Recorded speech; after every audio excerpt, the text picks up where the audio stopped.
ప్రార్థన చేసుకుందాం. ప్రేమగల మా తండ్రి, జాలిగల మా నాయన, మీ ఘనమైన పాదములకు స్తోత్రం చెల్లించుకుంటున్నాం నాయన. ఈ సమయంలో మీ మాటలు విని గొప్ప కృప, గొప్ప భాగ్యం మాకు అనుగ్రహించేందుకు మీ స్తోత్రం. మీ మాటలను ప్రకటించే భాగ్యం అల్పుణ్ణి, అయోగ్యుణ్ణి, ఎందుకు పనికిరాని వాడనైనా నాకు మీరు అనుగ్రహించినందుకు స్తుతులు, స్తోత్రాలు చెల్లించుకుంటున్నాం నాయన. ప్రయాస తీసుకున్న జిఎస్ సాల్వేషన్ మినిస్ట్రీస్ వారిని దీవించండి. Kothapalle TCC Telugu church council వారిని జ్ఞాపకం చేసుకోండి నాయన. ఈ కార్యక్రమానికి వారు సహకరించారు, అందుకు మీ స్తోత్రం తండ్రి. వినుచున్న ప్రతి బిడ్డను మీరు దీవించమని, మీ మాటలు మీ బిడ్డలకు ప్రయోజనకరంగా ఉన్నట్టుగా సహాయం చేయమని యేసుక్రీస్తు నామమున అడుగుచున్నాం తండ్రి, ఆమేన్. దేవునికి స్తోత్రం. ప్రియమైన దేవుని బిడ్డలారా, ఈ సమయమున దేవుని మాటలు వినే గొప్ప భాగ్యం జిఎస్ సాల్వేషన్ మినిస్ట్రీస్ వారి ద్వారా మనకు అనుగ్రహించినందులకై దేవుని స్తోత్రం. మీకు అందరికీ నా వందనములు. అదేవిధముగా జిఎస్ సాల్వేషన్ మినిస్ట్రీస్ వారికి వింటున్న మీ అందరి తరపున వందనం తెలియజేస్తున్నాం. సంఘమునకు, సంఘ పెద్దలకు ప్రభు అయిన యేసుక్రీస్తునామమున మరొకసారి నేను వందనం తెలియజేస్తున్నాము. ఒక అంశాన్ని మనం విందాం. చల్లగానైనను ఉండు లేదా వెచ్చగానైనను ఉండు, నులివెచ్చనుగా ఉండకూడదు అనే విషయాన్ని తెలుసుకుందాం. ప్రకటన గ్రంథం నుండి లవొదికయ సంఘం వారికి దేవుడు రాయించాడు. ప్రకటన గ్రంథం 3వ అధ్యాయము 15వ వచనం. నీ క్రియలను నేను ఎరుగుదును, నీవు చల్లగానైనను వెచ్చగానైనను లేవు. నీవు చల్లగానైనను వెచ్చగానైనను ఉండిన మేలు. నీవు వెచ్చగానైనను చల్లగానైనను ఉండక నులివెచ్చనగా ఉన్నావు గనుక నేను నిన్ను నా నోట నుండి ఉమ్మివేయను ఉద్దేశించున్నాను. ప్రియమైన దేవుని బిడలారా, ఈ యొక్క సమయమున దేవుని మాటలు వినే గొప్ప భాగ్యం దేవుడు మనకందరికీ అనుగ్రహించాడు. అందుకు మరొకసారి దేవుని స్తోత్రం. లవొదికయ సంఘముకు వ్రాయబడింది 14వ వచనంలో లవొదికయ అని ఉంది. లవొదికయ ప్రాంతంలో ఆ సంఘస్థులు ఎట్లున్నారంటే, వారి క్రియలు బాగలేవు. మన క్రియలు మనకు నచ్చుతాయి కానీ దేవునికి నచ్చవు. దేవుడు ఇష్టపడడు. మన క్రియలను దేవుడు ఇష్టపడాలి, మన పనులను దేవుడు ఇష్టపడాలి. 15వ వచనంలో అన్నాడు కదా, నీ క్రియలను నేను ఎరుగుదును, క్రియలు బాగలేవు. నువ్వు చల్లగానైనాను ఉండు, వెచ్చగానైనాను ఉండు, నులివెచ్చనగా ఉన్నావు, నేను నిన్ను ఉమ్మివేయను ఉద్దేశించున్నాను, నువ్వు వద్దు. అంటే ఒక సంఘాన్ని దేవుడు ఎప్పుడు వద్దనుకుంటాడు, ఎప్పుడు ఇష్టపడడు అంటే, అట్లు పాపంలో ఉంటారు, ఇటు ప్రార్థనలో ఉంటారు. అట్లయితే ఇష్టపడడు సంఘాన్ని. అది ఏ సంఘాన్నైనా, ఏ ఊరినైనా, ఏ ప్రాంతంలోనైనా, ఎవరినైనా, దైవ బిడ్డలను, దేవుని పిల్లలను. ఇప్పుడు లవొదికయ సంఘంలో ఉన్న వారికి ఏమంటున్నాడు, మీరు పాపంలో ఉండరు, ప్రార్థనలో ఉండారే. ఎట్లా అట్లయితే అంటే, వీళ్ళు బ్యాప్టిజం పొందినారు, మళ్ళీ బార్లో కనబడుతూ ఉంటారు. మీరు చూడండి, ఆదివారం వచ్చేసరికి ఆరాధనకి వెళ్తారు, ఆరాధనకు వెళ్ళేస్తానే మళ్ళీ బార్లోకి వెళ్ళి మందు తెచ్చుకొని తాగి ఇంట్లో తిని నిద్రపోతుంటారు, లేదా కొట్లాడుతుంటారు. ఒక క్రైస్తవులు బ్యాప్టిజం పొందిన వారు బారుకి వెళ్ళి కాదు రావాల్సింది, బ్రాందీ షాప్కి వెళ్ళి కాదు రావాల్సింది, ఆరాధనకి వెళ్ళి వచ్చి ఇంట్లో ఉండు, సైలెన్స్గా ఉండు, నీకు ఉన్న కాడికి తిని ఉండు, నీ డ్యూటీకి పో మరుస రోజు నుంచి. నీకు ఎంతసేపు ఉన్నా ప్రార్థన డ్యూటీ, ప్రార్థన పని. యవనస్తులకు గల చదువుకుంటుంటే కదా చదువు ప్రార్థన అంతే, ఇంకా ఎక్స్ట్రాలు ఉండొద్దు, వేరేటి ఉండొద్దు. మీ క్రియలన్నీ ఎవరు చూడకపోయినా కూడా దేవుడు చూస్తూ ఉంటాడు. నరుల అందరినీ కూడా ఆకాశంలో నుండి ఆయన కనిపెట్టుచున్నాడు. 33వ కీర్తనలో అంటాడు, నరుల అందరినీ కూడా 13, 14, 15, 16, 17 వచనాలలో ఉంది. నరుల అందరినీ కూడా ఆయన ఆకాశములో నుండి కనిపెట్టుచున్నాడు, పరలోకము నుండి కనిపెట్టుచున్నాడు. మీ క్రియలు నువ్వు ఎక్కడుంటాడావు, ఎవరు చూడలేదులే అనుకుంటాడావేమో. 139వ కీర్తనలో ఒక మహారాజుకు ఒక ఎంత భయంతో మాట్లాడుతున్నాడో చూడు. 139వ కీర్తన 1వ వచనం. యెహోవా నీవు నన్ను పరిశోధించి తెలుసుకొని ఉన్నావు, నేను కూర్చునుట నేను లేచుట నీకు తెలియను, నాకు తలము పుట్టక మునిపే నీవు నా మనసు గ్రహించున్నావు, నా నడకను నా పడక నీవు పరిశీలన చేసి ఉన్నావు, నా చర్యలన్నిటిని నీవు బాగుగా తెలుసుకొని ఉన్నావు. యెహోవా మాట నా నాలుకకు రాకమునిపే అది నీకు పూర్తిగా తెలిసి ఉన్నది, వెనుకను ముందును నీవు నన్ను ఆవరించి ఉన్నావు. ప్రియమైన దేవుని బిడ్డలారా, వెనుక ముందు దేవుడు నిన్ను ఆవరించి ఉన్నాడు. కొందరు పాపం చేయడానికి వెనక ముందు చూస్తారు, ఎవరైనా ఉండరా లేదా అని. మందే మీరు తెచ్చుకునేరు తాగాల, వెనక ముందు చూస్తారు ఎవరైనా ఉండరా లేరా అని. ఎవరు లేకపోయినా దేవుడు ఉన్నాడు, దేవుడే సాక్ష్యం, ఇంకా ఎవరు ఎందుకు? లేదా భూమి ఆకాశం సాక్ష్యం. దేవుడు భూమి ఆకాశములను సాక్షులుగా ఉంచాడు. అంటే నరులమైన మన దగ్గర ఎవరు లేరని ఒకవేళ మనం అనుకుంటుంటాం కదా, ఎవరు లేని పాపం చేయడానికి సిద్ధపడతా ఉంటాం కదా. ప్రేమైన దేవుని బిడ్డలారా, ఎవరు ఉన్నా లేకపోయినా దేవుడు మన కొరకు 30వ అధ్యాయము ద్వితీయోపదేశ కాండంలో 19వ వచనంలో, నేడు జీవమును మరణమును ఆశీర్వాదమును శాపమును నేను నీ ఎదుట ఉంచి భూమి ఆకాశములను మీ మీద సాక్షులుగా పిలుచుచున్నాను. మరణం జీవం, ఎవరు నీకు శిక్ష విధించకపోయినా నువ్వు చేసే పాపాలను బట్టి మరణం వస్తుంది. భూమి చూస్తూ ఉంది, ఆకాశం చూస్తూ ఉంది, శాపం వస్తుంది. నువ్వు చేసే క్రియలు సరి లేకపోతే ఈ భూమి ఆకాశం సాక్ష్యం చెప్తాయి. ఈ భూమి ఆకాశములే నీకు సాక్షులు. నీకు తీర్పు ఎవరో కాదు, కోర్టులో జడ్జి లేట్ అవుతుంది, నిదానంగా అవుతుంది. ఇప్పుడు చాలామంది కోర్టుకు వెళ్ళకపోయినా అనేక శిక్షలతో అనుభవిస్తూ చచ్చిపోతూ ఉంటారు. కోర్టు వేయవలసిన అవసరం లేక, కోర్టు నువ్వు చేసిన దానికి ప్రజలు చూసి సాక్ష్యం చెప్తే కోర్టు శిక్ష వేస్తుంది జడ్జి గారు, సాక్షులు ఉంటే. మరి అన్ని దానిలలో సాక్షులు ఉండరు కదా. ఇప్పుడు ఎక్కడెక్కడో మీరు ఎక్కడంటే అక్కడ వ్యభిచారం చేస్తూ ఉంటారు, తిరుగుతూ ఉంటారు, ఏ స్త్రీతో అంటే ఆ స్త్రీతో, ఏ పురుషునితో అంటే ఆ పురుషునితో. మరి అది అందరూ చూసిన వాళ్ళందరూ కూడా కోర్టుకు పోయి సాక్ష్యం చెప్తారా నువ్వు ఈ తప్పు చేసినావని? ఇంకోటి, నువ్వు కోర్టుకు వెళ్ళి సాక్ష్యం చెప్పినా కూడా ఇప్పుడు అది నేరం కాదు. వివాహేతర సంబంధం ఉండొచ్చు, తిరగచ్చు, అది నేరం ఏం కాదు. కానీ నువ్వు తిరిగినందుకు, తప్పు చేసినందుకు, నీ భార్య కాకపోయినా నువ్వు తిరుగుతుండవు, నీ భర్త కాకపోయినా నువ్వు తిరుగుతుండవు. ఈ తిరిగినందుకు భూమి చూసింది, ఆకాశం చూసింది, దేవుడు చూసినాడు. ఎవ్వరు చూడకపోయినా కూడా, కొందరు చూసినా కూడా పట్టించుకోరు. ఎవరిష్టం వాళ్ళది, నా ఇష్టం నేను తిరుగుతలే, ఎవరిష్టం వాళ్ళది అయిపోయింది. ఎవరు చూసినా ఎవరు పట్టించుకోరు. తిరగండి. దేవుడు ఒక సాక్షిగా భూమిని ఆకాశాన్ని ఉంచాడు. వెనక ముందు ఈ భూమి చూస్తూ ఉంటుంది, ఆకాశం చూస్తూ ఉంటుంది. నువ్వు ఏ తప్పు చేసినా భూమి మీదనే కదా.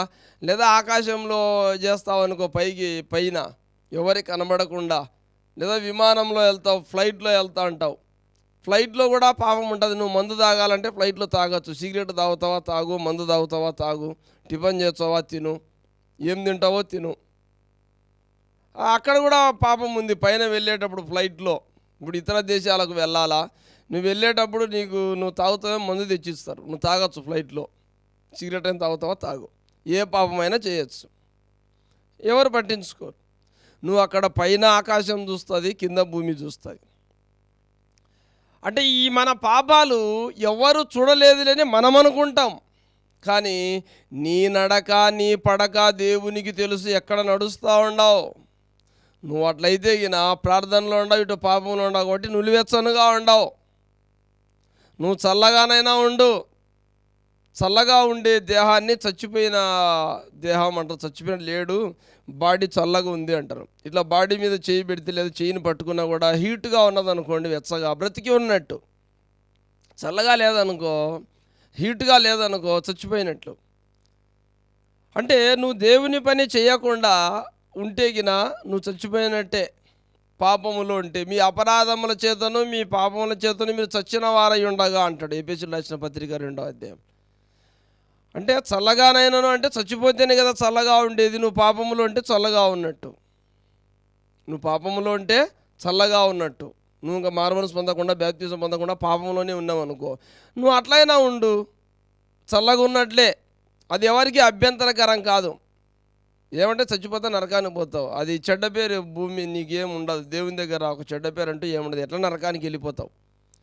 కానీ అటు ప్రార్థనకు వెళుతూ కొందరు మీరు చూడండి, బ్యాప్తిజం పొందిన వాళ్ళల్లో ఉన్న పాపము బ్యాప్తిజం పొందని వాళ్ళల్లో లేదు.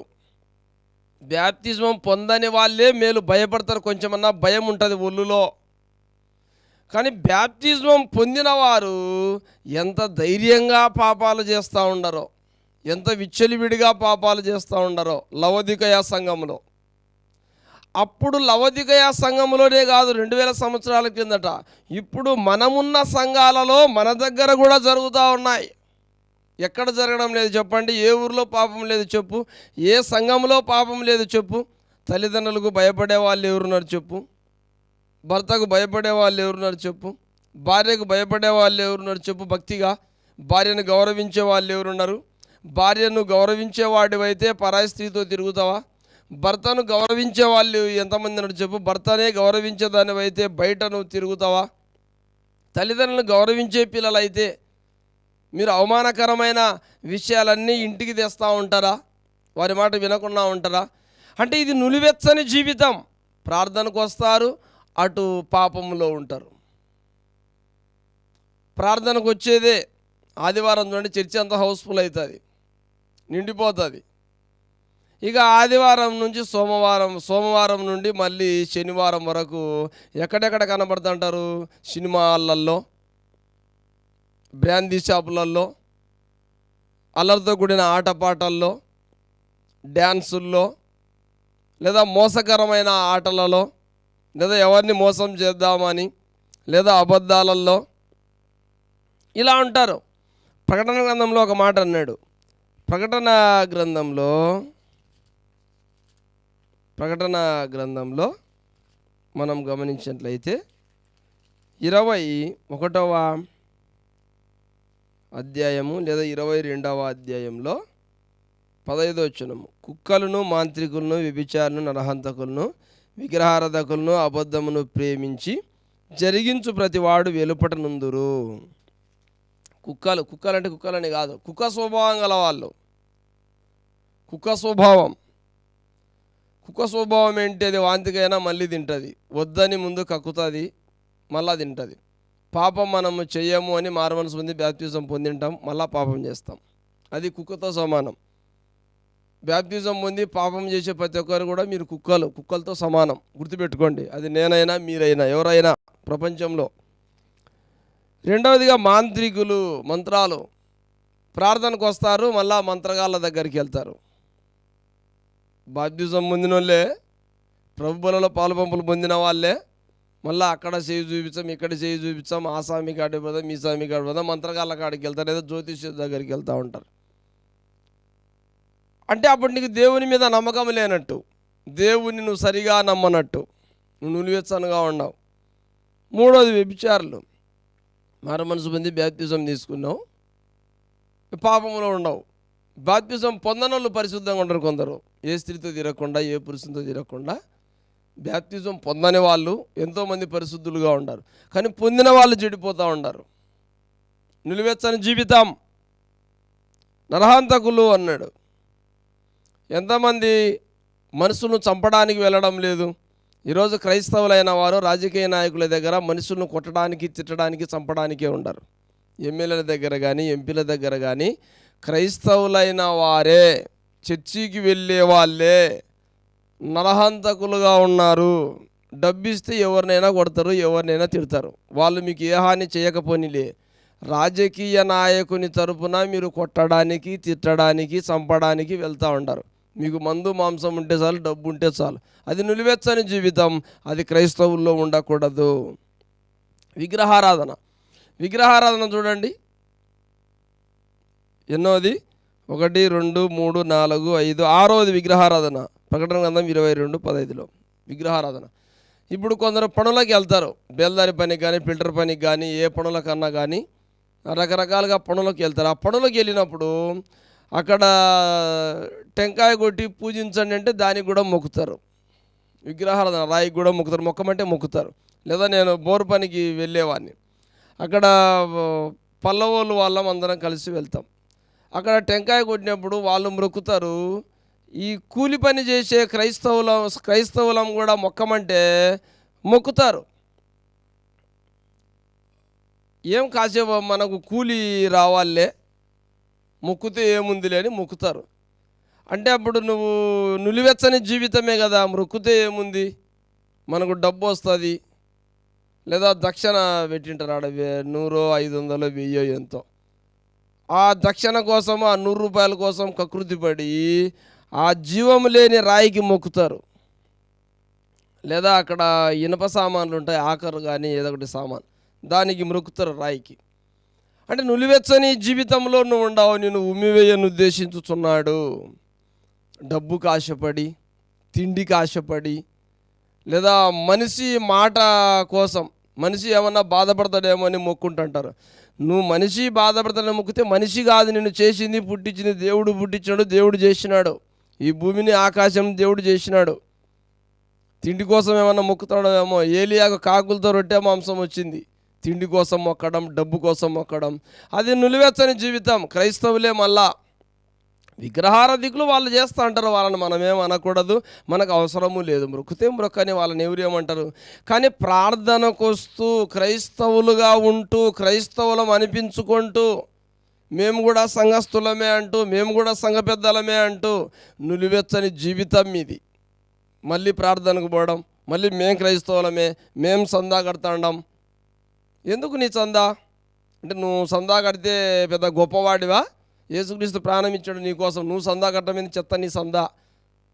నీ సందా ఒక చెత్త, నువ్వు ఒక చెత్త. నువ్వు చెత్తతో సమానం. చెత్తనే మేలు, ఇంకా ఉపయోగపడుతుంది. చెత్త ఎనుములన్నది, పశువులైనా తింటాయి, ఎడ్లైనా తింటాయి. నిన్ను పశువులు తినవు, ఎడ్లు తినవు. చచ్చిపోతే బూడుస్తారు, నువ్వు ఎందుకు పనికిరావు, నువ్వు కుళ్ళు కంపు కొడుతుంది నీ శరీరం. ప్రేమైన దేవుని బిడ్డలారా, చెత్త కంటే హీనం. ఎంత దర్జాగా మాట్లాడుతూ ఉంటారు, ఎంత గొప్పగా మాట్లాడుతూ ఉంటారు. నిలువెచ్చని జీవితం వదిలిపెట్టుకోవాలా. ఇంకా కొందరు ఎక్కడికైనా కానీ విగ్రహారాధన అంటే గిన అక్కడ పొట్టేళ్ళు కోసారంటే చాలు, తిండి కోసం ఎగబడిపోతూ ఉంటారు. తినడానికి కుక్కలు తినడానికి ఎగబడేది, ఆతురపడేది. మీరు కుక్కలతో సమానం. కుక్క జీవితాన్ని, కుక్క బుద్ధిని మార్చుకోండి.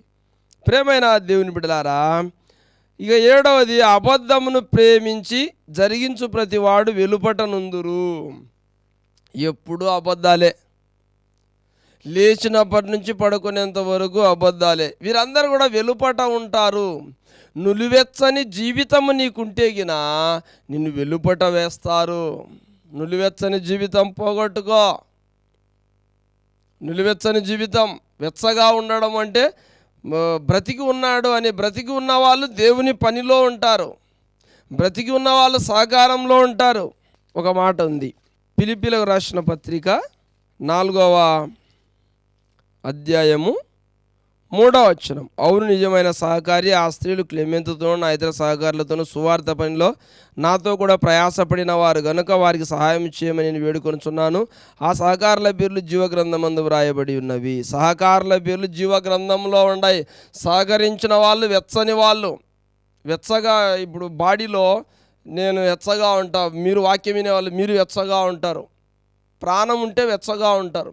కదులుతాం, మన చేతులు కదులుతాయి, నోరు కదులుతుంది, కళ్ళు కదులుతాయి, కాళ్ళు కదులుతాయి, మొత్తం టోటల్గా బాడీ అంతా కదులుతుంది. వెచ్చగా ఉంటే, ప్రాణం ఉంటే, జీవం ఉంటే. ఇప్పుడు ఈ యొక్క ఇద్దరు కూడా యువదియా సుంటికే ఫిలిప్పీ సంఘస్థులు సువార్తకు సహకరిస్తూ ఉన్నారు తమ ధనాన్ని. వాళ్ళను వెచ్చగా ఉన్నవాళ్ళు అంటారు. ప్రార్థనకు పోతుంటారు వెచ్చగా ఉన్నవాళ్ళు, ప్రాణం ఉన్నవాళ్ళు శరీరంలో. వాక్యం వింటుంటారు, వెచ్చగా ఉన్న వాళ్ళని అర్థం. చదువుతుంటారు, వెచ్చగా ఉన్న వాళ్ళని అర్థం. పాడుతుంటారు, వెచ్చగా ఉన్న వాళ్ళని అర్థం. చర్చిలు ఏదైనా లేకుంటే తెస్తుంటారు వస్తువులు, వెచ్చగా ఉన్న వాళ్ళని అర్థం. దేవుని మందిరంలో ఏం తక్కువనే చూసుకుంటుంటారు, వాళ్ళు వెచ్చగా ఉన్న వాళ్ళని అర్థం. సేవకులు ఎవరైనా వస్తే ఏదో కలిగిన కాడికి నీళ్ళు, టీయో, టిఫోనో ఇస్తూ ఉంటారు, వెచ్చగా ఉన్న వాళ్ళని అర్థం. మందిరంలో ఏ వస్తువులు మైకు లేకపోతే తెస్తూ ఉంటారు, వెచ్చగా ఉన్న వాళ్ళని అర్థం. మ్యాట్లు కానీ సాపలు కానీ కూర్చోడానికి లేకపోతే తెస్తూ ఉంటారు, వెచ్చగా ఉన్న వాళ్ళని అర్థం. చైర్స్ లేకుంటే చైర్స్ తెస్తారు, వెచ్చగా ఉన్న వాళ్ళని అర్థం. వెచ్చగా ఉండే వాళ్ళు ఈ పనులు చేస్తారు. మందిరమే బాగలేదు, కొత్త మందిరానైనా కట్టుకుందామని కట్టుకుంటుంటారు, డబ్బులు పోగు చేసుకొని. వెచ్చగా ఉన్న వాళ్ళని అర్థం. ఈరోజు సువార్తకి వెళ్దాం, ఒక ఆత్మని రక్షించుదాం, బయటి సంఘాలకు వెళ్ళి అని బయటి ఊర్లకు వెళ్ళి సువార్త ప్రకటిస్తూ ఉంటారు, వెచ్చగా ఉన్న వాళ్ళని అర్థం. అంటే వెచ్చగా ఉన్న వాళ్ళు అంటే ప్రాణం ఉన్న వాళ్ళు, కదిలేవారని అర్థం. దేవుని పనిలో నువ్వు కదులుతున్నావా? నీ పనికి కాదు, నీ ఇంటి పనికి కాదు, నీ ఒంటి పనికి కాదు, దేవుని పనికి నువ్వు కదులుతున్నావా? పాపానికి నువ్వు కదిలితే చల్లగా ఉన్నట్టు, దేవుని పనికి నువ్వు కదిలితే వెచ్చగా ఉన్నట్టు. కానీ నులివెచ్చనుగా ఉన్నావనుకో, నులివెచ్చని జీవితం అంటే అటు చల్లగా కాకుండా ఇటు వెచ్చగా కాకుండా, ఉదాహరణకు కోమాలో ఉన్నాడు అనుకోండి వ్యక్తి, అటు చచ్చిపోలే అటు బ్రతకలే, చల్లగా లేడు. కోమాలో ఉండే వాళ్ళు ఎటుంటారంటే చెయ్యి కదిలించలేరు, లేదా చచ్చిపోయినట్టు కాదు, ప్రాణమేమో ఉంటుంది కానీ కదలడు, చలనం ఉండదు, కదలకుండా అట్లే ఉంటాడు. కోమాలో ఉండే వాళ్ళను నిలువెచ్చని జీవితం అంటే అటు చచ్చిపోయినట్టు కాదు, ఇటు బ్రతికినట్టు కాదు. అంటే అటు పూర్తి బ్రతికినట్టు కాదు, పూర్తి చచ్చినట్టు కాదు. నిలువెచ్చని జీవితం అంటే క్రైస్తవులు అటు పూర్తి పరిశుద్ధంగా కాదు, అటు పూర్తి అపవిత్రంగా కాదు.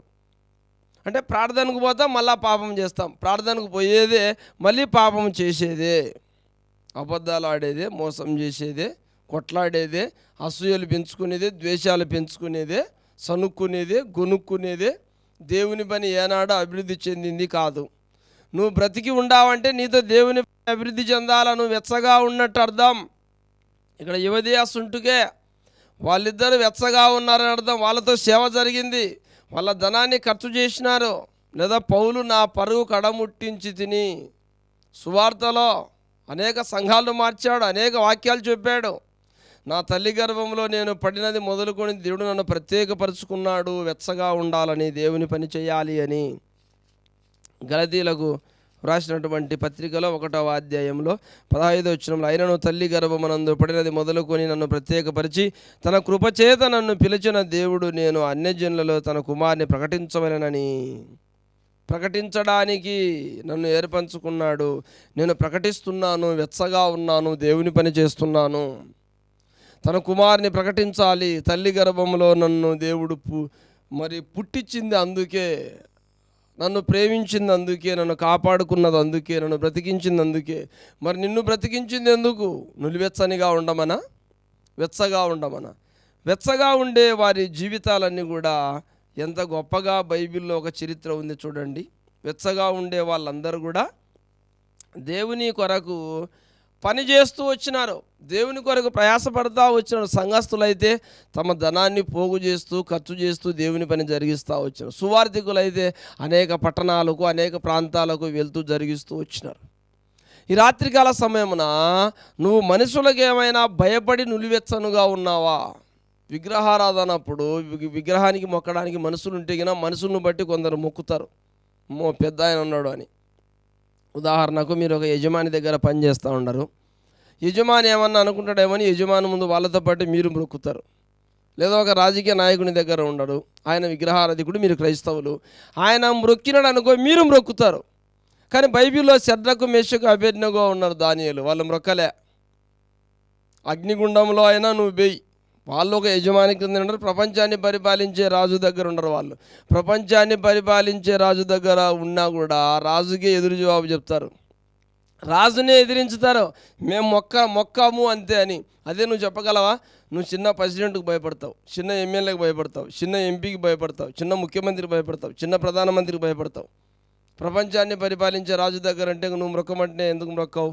నువ్వు ఇంకా ఈజీగా మొక్కుతావు, అంత పెద్ద ఆయన కదా, గొప్పవాడు కదా అని. కానీ శద్రకు మేషకు అబేద్నెగో వెచ్చగానే ఉండరు, మేము మొక్కము అంటే వాళ్ళలో ఒక పట్టుదల, దేవుని కొరకే బ్రతకాలి, దేవుని కొరకే జీవించాలి, పాపం అంటుకోకూడదు. భక్తి అంటే ఇహలోక మాలిన్యం ఏది అంటుకోకుండా బ్రతకాలి, అది భక్తి. యాకోబు రాసిన పత్రికలో అంటాడు కదా, యాకోబు రాసిన పత్రిక 1వ అధ్యాయము 27వ వచనం, తండ్రి అయిన దేవుని ఎదుట పవిత్రము నిష్కలంకం భక్తి ఏదనగా దిక్కులేని పిల్లలను విధవరాలను వారి ఇబ్బందిలో పరామర్శించుటయు ఇహలోకం మాలిన్యం తనకు అంటకుండా తను తాను కాపాడుకునుటయే. భక్తి అంటే అదే. అంటే విధవరాలను సన్మానించడానికి, గౌరవించడానికి, సహాయం చేయడానికి వెళ్ళు. నువ్వు వెచ్చగా ఉన్నట్టు, వెచ్చగా బాడీలో వెచ్చతనం ఉంటే ప్రాణం ఉన్నట్టు, వెచ్చదనం ఉంటే జీవం ఉన్నట్టు. ఏ సాయమైనా చేస్తాం, జీవం లేకపోతే ఏం చేస్తాం? నేను చచ్చిపోతే ఏం చేస్తా? ఏ సాయం చేయలేను, ఏ మేలు చేయలేను. నేను బ్రతికుంటా కాబట్టి ఏ మేలైనా చేస్తా, ఏ సాయమైనా చేస్తా, నా దగ్గర ఉంటే, లేకుంటే కాదు. అంటే బ్రతికి ఉన్నందుకు మనం ఏ సహాయం చేశాము దేవుని సంఘములో? వెచ్చగా ఉండేవాళ్ళు సహకరిస్తూ ఉంటారు. ఇంకోటి, ఇహలోక మాలిన్యము అంటించుకోకుండా ఉంటారు. పశువులు వస్తూ ఉన్నాయి, పేడ అంటించుకోకుండా జాగ్రత్త పడతాం. పందులు పోతూ ఉన్నాయి, పంది మీద ఉన్న బురద అంటించుకోకుండా జాగ్రత్తగా సైడ్ అవుతాం. నువ్వు ఏ పాపం అంటించుకోకుండా సైడ్ అవుతాండవు, ఏ పాపానికి పిలిచినా నువ్వు పోతావు. మందు దాగాని పిలిస్తే నువ్వు పోవా? సారాయి దాగాని పిలిచో నువ్వు పోవా? మందు త్రాగడానికి, డ్రింకు తీసుకోవడానికి నువ్వు పోవా? వ్యభిచారానికి నువ్వు పిలిస్తే పోవా? నరహత్యకు నువ్వు పిలిస్తే పోవా? మందు మాంసం అంటే నువ్వు పోవా? నువ్వు అన్ని మాలిన్యాలు అంటించుకుంటా ఉండవు. ఈరోజు క్రైస్తవ సంఘములో అంటే లేని మాలిన్యం ఏదింది? అంటించుకోని వాళ్ళు ఎవరున్నారు? వాక్యం చెప్పే బోధకులు అట్లే ఉన్నారు, సంఘ పెద్దలు అట్లే ఉన్నారు, సంఘస్థులు కూడా అట్లే ఉన్నారు. అందరూ అట్లే తయారైపోతూ ఉన్నారు. కొన్ని మందిరాలలో ఆదివారం ఆరాధనకు పోయినా కూడా 10 మంది, 20 మంది, 30 మంది అంతే. ఉండడం 200 కుటుంబాలు ఉంటాయి, ఉండడం 300 కుటుంబాలు ఉంటాయి, ఉండడం 100 కుటుంబాలు ఉంటాయి. ఇంటికి ఒకరు పోయినా కూడా 100 మంది అవుతారు. కానీ ఎందుకు దేవుని మందిరంలో భక్తికి సంబంధించి నువ్వు పోలేదు చూడు. అదే భక్తిహీనతకు సంబంధించి ఎక్కడ చూసినా మీరే ఉంటారు. తిండి కాడ మీరే ఉంటారు, త్రాగడం కాడ మీరే ఉంటారు, కొట్లాటకు మీరే ఉంటారు. పాపానికి సంబంధించి నువ్వు ఉంటావు. నులివెచ్చని జీవితం మానుకో, నులివెచ్చని జీవితాన్ని తీసేసుకో, నువ్వు భక్తిగా ఉండు. స్టెఫెను గురించి మనం ఒక మాట చదివితే అపోస్తుల కార్యములలో ఒక మాట చాలా గొప్పగా వ్రాయబడింది. అపోస్తుల కార్యములు 6వ అధ్యాయంలో 10వ వచనములో, మాటలాడుటయందు అతడు అగుపరిచిన జ్ఞానమును అతన్ని ప్రేరేపించిన ఆత్మను వారు ఎదిరింపలేకపోయిరి. 6వ వచనం 9వ వచనంలో, అప్పుడు అందులో 6వ అధ్యాయము 9వ వచనంలో, అప్పుడు లిబెర్తీ మలదనబడిన సమాజములోను, కురేనీల సమాజములోను, అలెక్సాంద్రియల సమాజములోను, కిలికియా నుండి, ఆసియా నుండి వచ్చిన వారందరిలోనూ కొందరు వచ్చి స్టెఫెనుతో తర్కించిరి. కానీ మాటలాడటయందు అతడు అగుపరిచిన జ్ఞానమును అతన్ని ప్రేరేపించిన ఆత్మను వారు ఎదిరింపలేకపోయిరి. వీళ్ళు స్టెఫెన్ను వీళ్ళ వైపు తిప్పాలి అని దేవుని వైపు తిప్పకుండా, నువ్వు భక్తిగా లేకుండా నువ్వు కూడా పాపంలో ఉండు, నీకెందుకు దేవుని పని, నీకెందుకు దేవుని సేవ అని తరికించుతూ ఉన్నారు. వద్దు, దేవుని గురించి ప్రకటించాకు అని. కానీ అతడు అగుపరిచిన జ్ఞానం అనింది. జ్ఞానం అగుపరిచినాడు, భయభక్తిని అగుపరిచినాడు. నేను జ్ఞానాన్ని విడిచిపెట్టను, దేవుణ్ణి విడిచిపెట్టను, నేను భక్తిగానే ఉంటా, నేను భక్తిగానే ఉంటా. అదే మీరు అంటారా భక్తి జీవితాన్ని విడిచిపెట్టు అంటే? మీరు జ్ఞానంగా మాట్లాడతారా? ఎదుటి వాళ్ళు ఎదిరించలేనంతగా వారితో మీరు మాట్లాడతారా? వాళ్ళు ఎదిరించితే మీరు సైలెన్స్ అయిపోతారు. దేవుడు లేడంటే లేకుంటే మా ఇంట్లో అంటారు. లేదా యేసుక్రీస్తు దేవుడు కాదు, పరిశుద్ధుడు కాదు అంటే కాదులే అంటారు. అట్లా దేనికైనా మీరు ఒప్పుకుంటారు. పేరు క్రైస్తవులే ఏదో బతకడానికి చెప్పుకుంటూ ఉంటారు సమాజంలో. లేదా కొందరు విగ్రహారాధికుల దగ్గర దేవుని పాట, మనం క్రీస్తు పాట పాణ్యం అనుకో, పక్కన ఏమంటారు కొందరు, పాడాకు వద్దు అంటారు. మనల్ని చూస్తే మాలలు అనుకుంటారు, తక్కువ వాళ్ళు అనుకుంటారు. తక్కువ వాళ్ళు అని ఎప్పుడు అనుకుంటారంటే, నువ్వు బతికే నీచమైన బతుకును చూస్తే, నీ బుద్ధులు చూస్తే తక్కువ వాళ్ళు అనుకుంటారు. తక్కువ బుద్ధి కనబడితే కించె బుద్ధి అంటారు దాన్ని. నువ్వు బుద్ధిలో కించెత్తుగా ఉంటే గిన, కించె బుద్ధితో ఉంటే గిన నీచులు అనుకుంటారు. నువ్వు పరిశుద్ధునివైతే ఏ తప్పు చేయకుండా దేవుని పాట పాడితే నిన్నేంటికి అనుకుంటారు. అదే నువ్వు భక్తిపరినివైతే ఎందుకంటారు అన్నారు కదా, అన్నారు. నులివెచ్చని జీవితంతో ఉంటే నిన్ను అంటారు. నులివెచ్చని జీవితం కాదు కనుక ఏమన్నారు. నులివెచ్చని జీవితం కాకుంటే తక్కువని వెంటకైతావు. యేసుక్రీస్తు రాజులైన యాజక సమూహంలో ఒకనిగా చేసాడు. నువ్వు రాజువో, నువ్వు యాజకుని, నువ్వేంటికి తక్కువ అవుతావు? వాళ్ళు తక్కువ నీ ముందు, అది నువ్వు తెలుసుకో. ప్రేమైన దేవుని ద్వారా నులివెచ్చని జీవితం మానుకోండి. ఇప్పటికైనా వెచ్చగా ఉండండి, పరిశుద్ధులుగా ఉండండి, రాజులైన యాజక సమూహంలో ఒకరిగా ఉండండి. ప్రార్థన చేసుకుందాం, తలలంచండి. ప్రేమగల మా తండ్రి, బల స్తోత్రం నాయన. నిలువెచ్చని జీవితం విడిచిపెట్టి సంఘస్థులందరూ వెచ్చని జీవితం కలిగినట్టు సహాయం చేయండి, పరిశుద్ధులు ఉన్నట్టు సహాయం చేయండి. మరి జోసఫ్ సార్ చనిపోయినా వారి కుటుంబీకును ఓదార్చమని యేసుక్రీస్తును అడుగుతున్నాం తండ్రి, ఆమేన్. తండ్రి యొక్క కుమారుని యొక్క పరిశుద్ధాత్మ కృపయు ఇప్పుడు సదాకాలం తోడుగాక, ఆమేన్.